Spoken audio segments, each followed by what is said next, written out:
శ్రీరామాయణంలో అద్భుతమైనటువంటి పాత్ర పోషించినటువంటి మహానుభావుడు హనుమ.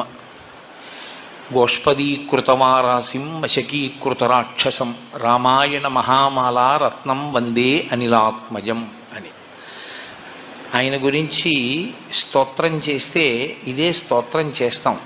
ఏదైనా మనం మెళ్ళో ఒక హారం వేసుకున్నాం అనుకోండి, ఆ హారానికి రెండు వైపులా పేటలు అంటారు. రెండు పేటల్ని కలుపుతూ మధ్యలో ఒక నాయకం పూస అని ఉంటుంది. అది చాలా సొబగుగా చాలా గొప్పగా ఉంటుంది. సీతమ్మ రాముడు అనబడేటటువంటి హారంలోని అటు ఇటు ఉన్న పేటల్ని కలిపేటటువంటి ఆ నాయకం పూస, ఆ మణి హనుమ. ఆయన శ్రీరామాయణానికి అంతటికీ కూడా గొప్ప తేజస్సుని, రామాయణానికి అంతటికీ కూడా అంతటి ప్రకాశాన్ని తీసుకొచ్చినటువంటి మహాపురుషుడు. అసలు స్వామి హనుమ పేరు చెప్తే చాలు, బుద్ధిర్యశో బలం ధైర్యం నిర్భయత్వం అరోగత అజాడ్యం వాక్పటుత్వంచ హనుమత్ స్మరణాత్ లభేత్. హనుమని స్మరించినంత మాత్రం చేత, హనుమకి నమస్కరించి హనుమని సేవించినంత మాత్రం చేత హనుమ యొక్క గొప్పతనం ఎక్కడుందంటే అజాడ్యం. ఆయనని సేవించినటువంటి వారికి జాడ్యము పోతుంది. జాడ్యము అంటే జడత్వము. జడత్వము అన్న మాటకు అర్థం ఏమిటంటే స్పందన శక్తిని కోల్పోవడం. శ్రీరామాయణంలో రామచంద్రమూర్తిగా శ్రీ మహావిష్ణువు వచ్చే ముందే బ్రహ్మదేవుడు అనేక మంది దేవతల్ని శాసించాడు. రావణ సంహారం అంటే అంత తేలికైన విషయం కాదు. నరవానరముల చేత సంహరింపబడడు కనుక, ఆయన నరవానరముల చేత సంహరింపబడనని వరం అడగలేదు కనుక మీ అందరూ కూడా వానరాంశలలో వెళ్ళండి అన్నాడు. దేవతలందరూ వానరుల యొక్క అంశలలో వచ్చారు.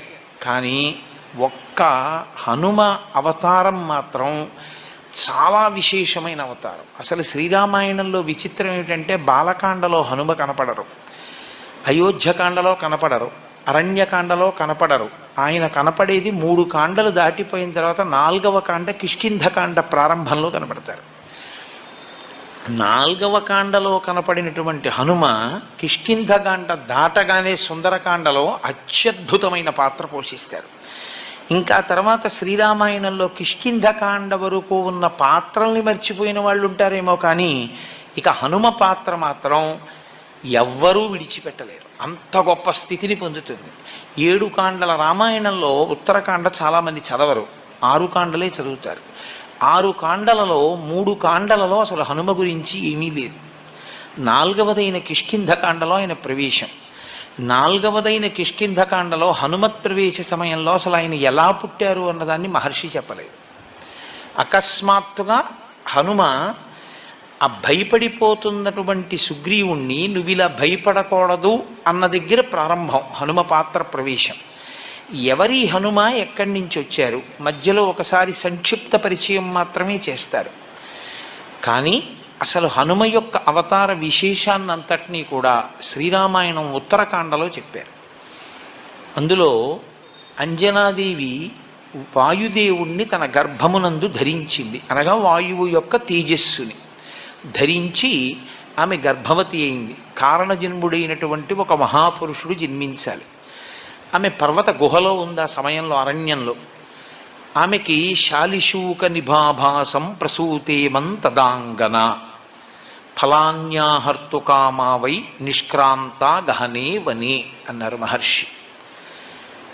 ఆమె శాలిశూక నిభాభాసం, హనుమ యొక్క రంగు గురించి లోకంలో రకరకాల అపోహలు. ఆయనకి తీసుకెళ్ళి నీలం రంగు వేసేస్తూ ఉంటారు. అసలు ఆయన రంగు అది కాదు. ఆయన పచ్చగా బంగారం ఎలా ఉంటుందో అలా ఉంటారు. వేష్టితార్జున వస్త్రంతం విద్యుత్ సంఘాత పింగళం అంటారు సుందరకాండలో మహర్షి. మెరుపుల పోగు ఎలా ఉంటుందో అంత పచ్చటి రంగు అయింది. శాలిశూక నిభాభాసం అంటే ఒక ధాన్యపు గింజని తీసుకుని పట్టుకుంటే దాని మొన ఎలా ఉంటుందో అంత పచ్చగా మిరిసిపోతున్నటువంటి హనుమ ఆ అంజనాదేవి యొక్క గర్భము నుండి బయటికి వచ్చారు. ఆవిడికి ఆకలేసి ఓ పండు తిందామని ఆ గుహలోంచి ఆ పక్కన ఉన్న అడవిలోకి ఆవిడ వెళ్ళింది. ఫలాన్యాహర్తు కామావై నిష్క్రాంత గహనేవని. ఇప్పుడు ఈ పిల్లవాడు పడుకుని ఉన్నాడు, అప్పుడే పుట్టాడు. పుట్టి ఇంకా కొద్ది సమయం ఈ పిల్లవాడికి ఆకలేసి పాలు ఇవ్వడానికి అమ్మ దగ్గరలో లేదు. పుడుతూనే ఈ పిల్లవాడికో పండు తిందామనిపించి ఆయన పైకి తలెత్తి చూశాడు. బాలసూర్యుడు కనపడ్డాడు. అంటే తెల్లవారుజాము సమయంలో సూర్యోదయ సమయమునందు స్వామి హనుమ జన్మించారు. ఆ బాలసూర్యుడిని చూసి ఇదేదో ఎర్రటి పండు అనుకున్నారు ఆయన. అనుకుని వెంటనే బాలార్కాభిముఖో బాలో బాలార్క ఇవమూర్తివాన్ అన్నారంతే మహర్షి. బాలసూర్యుణ్ణి చూసి తినే పండనుకుని ఈయన కూడా బయలుదేరి సూర్యపథం వైపుకి వెళ్ళిపోయారు. ఇప్పుడు వాళ్ళిద్దరూ ఒకరికొకరు ఎదురుగా ఎలా ఉన్నారు? మహర్షి అన్నారు, బాలార్కాభిముఖో బాలో. బాలసూర్యుని ఎదురుగుండా నిలబడిన ఈ బాలుడు కూడా అంతే తేజస్సుతో ఉన్నాడు. పరబ్రహ్మమైన సూర్యనారాయణుడు తన దగ్గరికి వచ్చి తననే తినేద్దామని వస్తున్న బాలుణ్ణి చూశాడు. అరెరే, నేను ఇంత తేజస్సుతో నిలబడితే ఈ పిల్లవాడు కాలిపోతాడు. ఈ పిల్లవాడి యొక్క జన్మయే అపురూపము, అసాధారణము. వీడు లోకంలో తరువాతి కాలంలో చాలా ఉపకారం చెయ్యవలసినవాడు. కాబట్టి ఈ పిల్లవాడిని నేను చెనకకూడదు అని తన తేజస్సుని ఉపసంహారం చేశాడు. ఆ పిల్లవాడు దగ్గరికి వెళ్ళిపోయి ఆ సూర్య బింబాన్ని పట్టుకున్నాడు, పండనుకుని తిందామని. అది పర్వకాలం కాబట్టి రాహువు సూర్యుణ్ణి గ్రసించడం కోసమని ఆయన వచ్చాడు. పిల్లలకి చాపల్యం ఉంటుంది, కాసేపు ఇది పట్టుకుంటారు, ఇంకొకటి కనపడది ఆకర్షణీయంగా అనిపిస్తే దీన్ని విడిచిపెట్టి దాన్ని పట్టుకుంటారు. కాబట్టి ఇప్పుడు ఆయన ఈ సూర్యబింబాన్ని విడిచిపెట్టి ఆ రాహువుని పట్టుకోవడానికి వెళ్ళారు. ఆ రాహువు ఈ పిల్లవాడిని చూసి హడిలిపోయాడు. హడిలిపోయి, నాకు దేవతలు వరమిచ్చారు, నేను మాత్రమే పర్వకాలంలో సూర్యచంద్రుల్ని రాహువు కేతువు తినాలి, అటువంటిది ఇవాళ ఒక పిల్లవాడు కూడా వచ్చాడు, కాబట్టి దేవతలు మర్యాద తప్పారు, కాబట్టి దేవతల అధిపతినైన ఇంద్రుణ్ణి అడుగుతానని చెప్పి ఆయన వెనక్కి తిరిగి వెళ్ళిపోయాడు. ఈ పిల్లవాడు గబగబా వచ్చి మళ్ళీ సూర్యబింబాన్ని ఈలోగా రాహువు దేవలోకానికి వెళ్ళి దేవేంద్రుడికి ఫిర్యాదు చేశాడు. అయ్యా, పర్వకాలంలో నేను తినాలి, కానీ వేరొక పిల్లవాడు వచ్చి తినేస్తున్నాడు సూర్యుడిని, అది ఎలా సంభవం? నేను వస్తాను పద అని ఇంద్రుడు బయలుదేరి వచ్చాడు ఐరావతం మీద. ఈ పిల్లవాడు సూర్యబింబాన్ని పట్టుకుని అది ఏదో కొరికి తినబడేటటువంటి పండనుకుని కొరకబోతున్న సమయంలో మళ్ళీ రాహు వచ్చాడు. ఆయన మళ్ళీ ఈ బింబాన్ని వదిలేసి రాహువు దగ్గరికి వెళ్ళాడు. రాహువు భయపడి వెనకనున్న ఇంద్రుడి దగ్గరికి వెళ్ళాడు.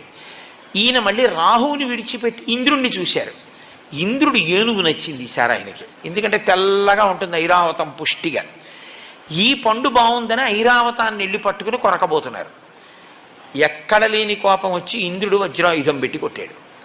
కొడితే అంతే, ఎడమ దవడ విరిగి ఆ పైనుంచి కింద పడిపోయారు. శ్రీరామాయణం ప్రకారం ఆయన ప్రాణములు ఉగ్గడింపబడ్డాయి. కింద పడిపోయి ఆ గుహలో రాతి మీద పడి కింద పడిపోయారు. కింద పడిపోగానే వాయువుకి తెలిసింది విషయం. అపారమైన తేజోమూర్తిని శ్రీరామాయణ కాలంలో అందరికీ ఉపకరించడానికి నేను కన్నాను, తండ్రినయ్యాను. ఇటువంటి పిల్లవాడిని ఇంద్రుడు ధూర్తుడై వజ్రం పెట్టి కొట్టాడు, కాబట్టి నేను నా ప్రసారమును ఆపేస్తానన్నాడు. అదో చిత్రం. కాబట్టి ఇప్పుడు వాయువు తన ప్రసారాన్ని ఆపగానే సృష్టిలో ఇప్పటి వరకు జరగని చమత్కారం జరిగింది.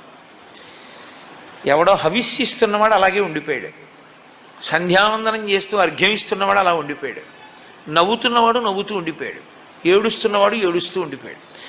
ఎక్కడా లోకంలో కదలికలు లేవు. బయట తిరగడం మానే లేదు వాయువు. హనుమ మీద ఇంద్రుడు వజ్రం ప్రయోగిస్తే శరీరముల లోపల తిరగడం కూడా మానేశాడు ఆయన.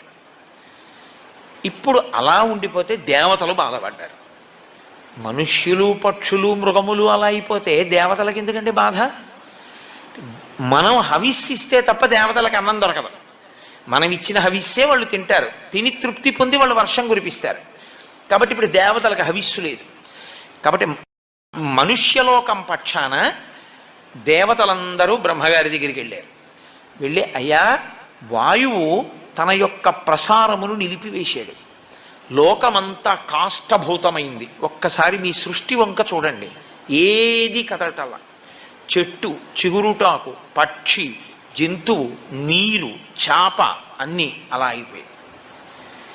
ఎలా అంటే బ్రహ్మగారు అన్నారు, వాయు ప్రాణ సుఖం వాయు, వాయు సర్వమిదం జగత్, వాయునాసం పరిత్యక్తం నా సుఖం విందతే జగత్. ఎంత గొప్ప మాట అన్నారండి బ్రహ్మగారు రామాయణంలో. వాయు ప్రాణ, వాయువే ప్రాణము అన్నాడు. వాయువుని రమ్మని నేను పిలవాలి, కోపించి ఉన్నాడు. నేను రాను అని కూడా ఓ మాట అనేస్తే చాలా పెద్ద ప్రళయమే వస్తుంది. కాబట్టి నేనే వస్తానన్నారు బ్రహ్మగారు. తిన్నగా వెళ్ళి ఆ పిల్లవాడిని ఇలా ముట్టుకున్నారు. బ్రహ్మగారు ఇలా ముట్టుకోవడం ఏమిటి? అది సృష్టి శక్తి. బ్రహ్మగారంటే ఆయన ముట్టుకుంటే సృష్టి జరుగుతుంది. కాబట్టి ఆ పిల్లవాడిని ఇలా ముట్టుకోగానే ఆ పిల్లవాడు మళ్ళీ లేచాడు. లేవగానే ఇంద్రుడి వంక చూసి ఆయన అన్నారు, నేను ఇవాళ ఈ పిల్లవాడి వలన దేవతలకు లోకములకు పెద్ద ఉపకారం ఒకటి జరగవలసి ఉంది, అందుకని మళ్ళీ బ్రతికించాను. మీ అందరూ కూడా ఈ పిల్లవానికి వరములు ఇవ్వండి అన్నాడు. అంటే ఇంద్రుడు అన్నాడు, ఈ పిల్లవాడిని పడగొట్టింది నేనే. నేను వేసిన వజ్రాయుధానికి ఇతని ఎడమ దవడ సొట్టబడింది కాబట్టి, సొట్టబడిన హనువులు కలిగిన వాడు కాబట్టి ఈ పిల్లవాణ్ణి నేను వజ్రాయుధంతో కొట్టానన్న దానికి గుర్తుగా హనుమా అని పిలవబడతాడు. 2, నేనిచ్చే వరం ఏమిటంటే ఈ పిల్లవాణ్ణి నా వజ్రాయుధము ఇక చెనకలేదు. సూర్యభగవానుడు అన్నాడు, నాలో ఉన్న తేజస్సులో 100వ వంతు ఈ పిల్లవాడికి ఇచ్చేస్తున్నాను. వీడికి శాస్త్రం చదువుకునే యోగ్యత కలిగిన నాడు సమస్త శాస్త్రములు నేను బోధ చేస్తాను. వరుణుడు అన్నాడు, ఈ పిల్లవాడికి అలసట, దగ్గుత్తిక ఇలాంటివి కలగవు. వరుణపాశముల చేత ఈ పిల్లవాడు ఎప్పుడూ మృత్యువుని పొందడు. యమధర్మరాజు గారు అన్నారు, నా శక్తి 2 రకములుగా ఉంటుంది. 1 రోగము, 2 మృత్యువు. ఈ 2 లోకంలో ప్రవేశపెడతాను నేను. నా అనుగ్రహం చేత ఈ పిల్లవాడికి రోగముండదు, ఈ పిల్లవాడికి మృత్యు ఉండదు. కాబట్టి ఇతను మృత్యువునకు అతీతుడై ఉంటాడు. చతుర్ముఖ బ్రహ్మగారు అన్నారు, ఈ పిల్లవాడు బ్రహ్మదండమునకు కూడా లొంగడు. ఎవరికొచ్చే ఈ శక్తులన్నీ? ఇంకా 1 గుక్కెడు పాలు, అమ్మ పాలు కూడా తాగని పిల్లవాడికి బహుశః పౌరాణిక వాంగ్మయంలో ఎవరికీ కలగనంత రీతిలో హనుమకొచ్చాయి. ఇవన్నీ పుట్టిన గంటలో ఇన్ని దేవతల శక్తులు ఆయనకు వచ్చేసాయి. ఇంతమంది మిగిలిన దేవతలు అందరూ వచ్చారు. అందరూ తమ తమ శక్తుల్ని ధారపోయడంలో చిత్రం ఏమిటంటే, అమ్మవారు ఆవిర్భవిస్తుంటుంది దేవీ భాగవతంలో. అప్పుడు తమ శక్తిలో కొంత ధారపోస్తారు. ఇక్కడ వాళ్ళు ఏం చేశారంటే, మా ఆయుధముల వలన ఈ పిల్లవాడు చెనకబడడు. కాబట్టి ఇప్పుడు హనుమని బంధించగలిగినది, కొట్టగలిగినది, చంపగలిగినది, అలసటకి గురి చెయ్యగలిగినది, కాల్చగలిగినది, తడపగలిగినది ఏది ఎవరికి శక్తి లేదు. అటువంటి ఒక మహాభూతము తయారైంది, ఆయనే హనుమ. 1 గంటలో ఇన్ని శక్తుల్ని ఆ పిల్లవాడికి ఇచ్చేశారు. ఆయన పసిపిల్లాడు. ఇన్ని శక్తుల్ని ఇచ్చారు, కానీ బాల్య చాపల్యమును తీయలేదు. ఈయన అంజనాదేవితో కలిసి వెళ్ళి మున్యాశ్రమములకు వెళ్ళి ఆ చెట్లన్నీ విరగొట్టేసేవారు, ఆ పాకలన్నీ పీకేసేవారు, ఆ బట్టలన్నీ చింపేసేవారు. విపరీతమైన బలం. అది ఎలా వినియోగించుకోవాలో తెలియగలిగినటువంటి పరిణితిని పొందినటువంటి వయస్సు కాదు. చాపల్యము చేత ఈ బలమంతా కూడా అందరినీ ఇబ్బంది పెట్టేదిగా తయారయ్యింది. అప్పుడు ఋషులందరూ అన్నారు, ఈ పిల్లవాని బలము ఈ పిల్లవాడు మరిచిపోవుగాక. మరి ఎప్పుడు గుర్తొస్తుంది ఈ పిల్లాడికి అని అడిగారు. యదా తే స్మార్యతే కీర్తి తదా తే వర్ధతే బలం. ఈ పిల్లవాని యొక్క బలాన్ని మళ్ళీ జ్ఞాపకం చెయ్యడం కోసమని ఏ మహాపురుషుడు ఏ కాలమునందు స్తోత్రం చేస్తాడో ఆ కాలమునందు జ్ఞాపకానికి వస్తుంది. అంటే ఇప్పటికీ హనుమ మరిచిపోయి ఉన్నారా తన బలాన్ని? మరిచిపోయి ఉంటే 100 యోజనములు ఎలా దాటారండి? హనుమ ఎప్పుడూ బలవంతులే. ఆయన శాపం ఎప్పుడు తీరిపోయిందో తెలుసా అండి? కిష్కింధకాండ చివరిలో తీరిపోయాయి. కిష్కింధకాండ చిట్ట చివరిలోకి వెళ్ళినప్పుడు ఆ 100 యోజనముల సముద్రాన్ని దాటి వెళ్ళాలి. దొరికేసిందిగా, విషయం తెలిసిపోయింది. 100 యోజనములు దాటి వెళ్ళిపోతే అవతల ఉన్న కాంచన లంకలో శిశుపా వృక్షం కింద సీతమ్మ తల్లి ఉందని ఎలా తెలుసు? అంటే దూరదృష్టి కలిగినటువంటి వాడు సంపాతి ఎంత దూరమైనా చూసి చెప్పగలడు. ఇదిగో ఇక్కడి నుంచి నాకు చూస్తే 100 యోజనముల అవతల కాంచనలంకలో ఉన్నటువంటి శీశుపావృక్షం కింద కూర్చున్న సీతమ్మ తల్లి నాకు కనపడుతోంది, అక్కడుంది సీతమ్మ అని చెప్పాడు. కాబట్టి ఇప్పుడు 100 యోజనములు దాటి వెళ్ళాలి. ఎవరు వెడతారు? మైందుడున్నాడు, ద్వివిధుడున్నాడు, జాంబవంతుడున్నాడు, అంగదుడున్నాడు, సుషేణుడున్నాడు, తారుడున్నాడు. వీళ్ళందరూ లేచి ఒకడు 30, ఒకడు 40, ఒకడు 50, ఒకడు 60, ఒకడు 70, ఒకడు 90. ఎవడు ఎంత చెప్పినా 100 వెళ్ళి 100 తిరిగి రాలేని వాడు సముద్రంలోనే పడిపోతాడు.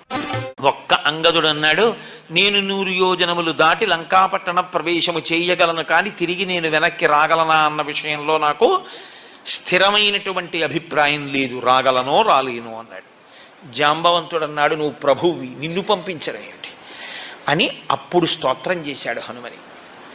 హనుమా, నీ శక్తి నీకు తెలియదు, నువ్వు నీ శక్తిని పుంజుకో, నీ బలాన్ని నువ్వు మరిచిపోయావు, నీకింత శక్తి ఉంది, నువ్వు వాయుదేవుని కుమారుడవు అని స్తోత్రం చేశాడు. ఆయన్ని స్తోత్రం చేసి గుర్తు చెయ్యగానే శాప విమోచనం అయిపోయింది, ఆయనకి బలం వచ్చేసింది. హనుమ ఉత్తరక్షణ ప్రతిజ్ఞ చేశారు, నేను ఇక్కడ నుంచి బయలుదేరితే, నేను నిలబడినప్పుడు, నేను ఇక్కడి నుంచి ఎగిరినప్పుడు నా పాదముల యొక్క శక్తిని భూమి తట్టుకోలేక పాతాళములోకి కుంగిపోతుంది. కాబట్టి నేను మహేంద్రగిరి పర్వత శిఖరముల మీద నిలబడి అక్కడి నుంచి బయలుదేరుతాను. నా శక్తి ఏమిటో నాకు అర్థమైంది. 100 యోజనముల సముద్రమును నేను లంఘించి ఆవలకి వెళ్ళక్కర్లేదు, నేను ఇప్పుడు 100 యోజనములు గడచి వెడతానన్నారు ఆయన. అప్పుడే పోయింది ఆయనకి ఆ శాపం. హనుమ గురించి ఒక మాట చెప్తారు కిష్కింధకాండ చిట్ట చివరి శ్లోకంలో, సవేగవాన్ వేగ సమాహితాత్మా హరిప్రవీర పరవీరహంత మనస్సమాధాయ మహానుభావో జగామలంకాం మనసా మనస్వి. ఇది చివరి శ్లోకం కిష్కింధకాండకి.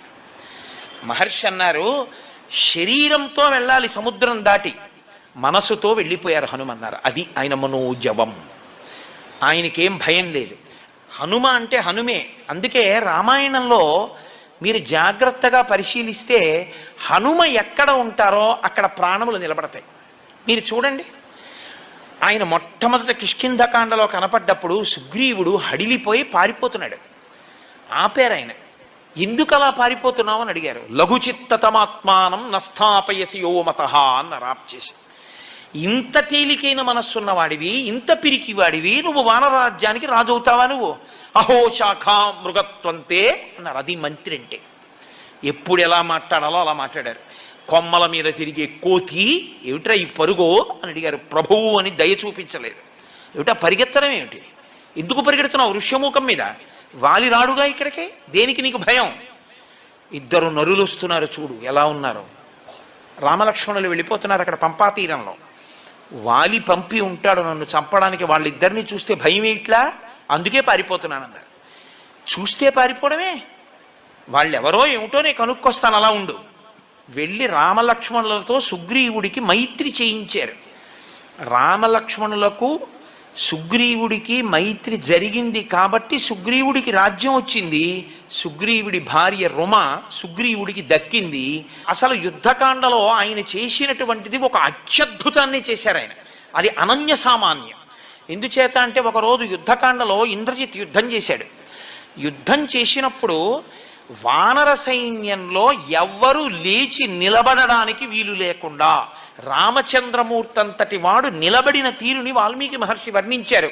వడగళ్ల వానలో నిలబడిన వాడిలా ఉన్నాడు రాముడు అన్నారు. ఒక వానరుణ్ణి కాదు, కొన్ని కోట్ల మంది వానరుల్ని, 84 కోట్ల మంది వానరుల్ని అని నాకు జ్ఞాపకం. ఆకాశంలో మేఘాల చాట్న ఉండి ఎప్పుడు బాణం తీశాడో, ఎప్పుడు బాణం వేశాడో తెలియకుండా అందరి శరీరంలోనూ బాణాల ములుకులు విరిగిపోయాయి. కొన్ని లక్షల మంది చనిపోయారు, కొన్ని లక్షల మందికి కాళ్ళో చేతిలో విరిగిపోయాయి. రామలక్ష్మణులు కూడా పడిపోయారు నేల మీద.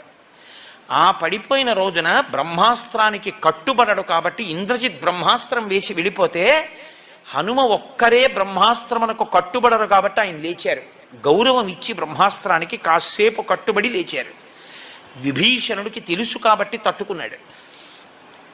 ఇక మిగిలినటువంటి వీళ్ళిద్దరూ 2 కాగడాలు పట్టుకుని అసలు బతికున్నారా ముఖ్యమైన వీరులు చూద్దామని వెడుతున్నారు.